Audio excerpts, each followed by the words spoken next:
বেচাকেনা কেমন চলে?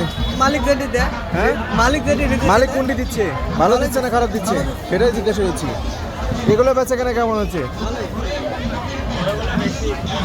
বড়গুলো বেশি না? এটি আকর্ষণ তবে প্লিজ একটু ঢেকে রাখবেন ভাই, মানুষের স্বাস্থ্যের কথা ভেবে প্লিজ। কমলকালী আছে ভাই, with you respect, okay thank you. এখানে জিলাপি বিক্রি হচ্ছে, বাঘার ঐতিহ্যবাহী জিলাপি। কি বেচাকেনা কেমন চলে জিলাপি?